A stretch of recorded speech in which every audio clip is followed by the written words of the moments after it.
I had to sleep with my brother to show my parents that he was with me. It all started when I stuck my head under my chest. He never knocked on the door when I was in the shower. Instead, he was just trying to see if the door was locked. The inevitable happened. I forgot to close the door and he forced his way in. Fortunately, I was still dressed. I told my parents about this, and instead of the solution being that he should knock on the door, the solution was that I should use the guest bathroom downstairs. Just when I thought it couldn't get worse, it got worse. A few nights ago, after a family barbecue, I went back to my room and realized that the pants I had changed before they all arrived were out of the laundry basket and on the floor. When I got up to do the laundry the next morning, I realized that the underwear I was wearing with those pants was gone. I wanted to paint my brother's name and enter his room furiously, but it would be useless. The idea of confronting him for that and his trying to manipulate me again was so exhausting that I simply said nothing. I knew my younger brother was the culprit, but I had no concrete evidence, and I was sure that if I confronted him or told my parents, he would just try to manipulate me again and make me feel crazy as I suspected. A few days later, I noticed some of my bright pink and orange thongs were missing from my dresser, but this time I said nothing and acted like I didn't know anything. As I suspected, a few days later I noticed that some of my bright pink and orange panties were missing from my dresser. But this time, I didn't say anything and acted like I didn't know anything. The next part of my plan was a bit stealthy. I was thinking about how to get him to creep in on me or something so I could record it and show it to my parents. Then I decided something. My parents were going to another town for the wedding party of two of their friends. That day would be perfect to put the plan into action. Then that day came. I thought of all the ways to provoke it, and the most effective way I found was to pretend I was using the bathroom and stay in there wearing only the bottom of the bikini, hoping he would invade as he always does. As expected, he came in breaking the door as usual. But I didn't expect the reaction he had. He stood by looking at me as if he wanted to pounce on me, just as the wolf looks at his prey in defense, but at the same time with a frightened expression. This time I did something different. I didn't scream, I didn't walk away, I didn't make a fuss. I just stared him in the eye with a tantalizing expression. I smiled and asked him, "Do you like what you see?"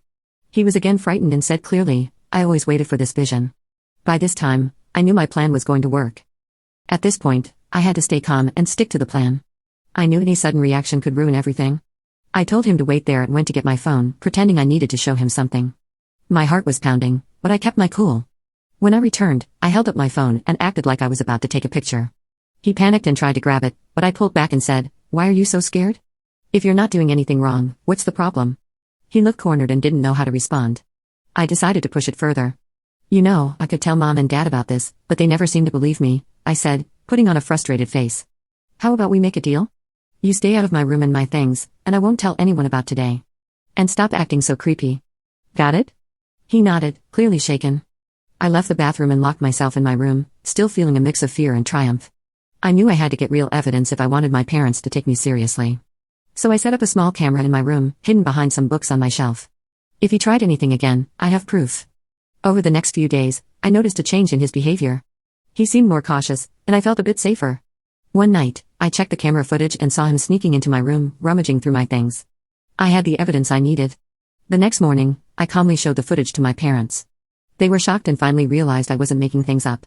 My brother got grounded and had to go to therapy, and I finally felt like my voice was being heard. It wasn't easy, but standing up for myself was worth it. I learned that sometimes, you have to go the extra mile to protect yourself and make sure the truth comes out. A few months passed, and things started to feel normal again. My brother was still going to therapy, and our parents were paying more attention to both of us. I felt safer, but I never let my guard down. Then something unexpected happened. One evening, while I was home alone, I heard a loud crash from downstairs. My parents were out of town for the weekend, and my brother was supposed to be at a friend's house. My heart raced as I grabbed my phone and quietly made my way down the stairs, ready to call 911 if needed. When I reached the bottom, I saw the front door wide open and my brother standing there, looking panicked and holding a shattered vase. "What are you doing here?" I demanded, trying to keep my voice steady. He stammered, I forgot something and came to get it, but I slipped and knocked over the vase. I didn't believe him for a second. "You're supposed to be at your friend's house. What did you come here for?" I asked, stepping closer. He looked around nervously, avoiding my gaze. "I swear, I just needed to grab something from my room," he insisted. "Fine," I said, deciding to play along. "Let's go see what you need so badly." We walked upstairs together, and I noticed he kept glancing at my room. When we reached his room, he quickly grabbed a hoodie from his bed. "See? Just this," he said, trying to sound casual. But I wasn't convinced. "You don't need to lie to me. I know you're up to something," I said, standing my ground. Suddenly, we heard a noise from my room. My heart dropped. I ran to my room and found the window wide open, the curtains fluttering in the breeze. Someone had been in my room. I turned to my brother, anger boiling inside me. "Who was here? What did you do?" He looked genuinely terrified. "I don't know. I swear I don't know," he pleaded. Realizing I needed more help, I called my parents and told them everything. They rushed home immediately, and we called the police to report the break-in. The police found footprints leading away from the house but couldn't identify who they belonged to. That night, I couldn't sleep.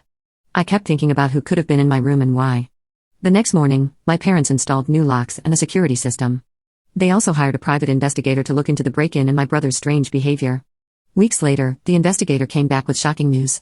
The person who had broken in was an old friend of my brother's who had been trying to get back at him for something that happened years ago.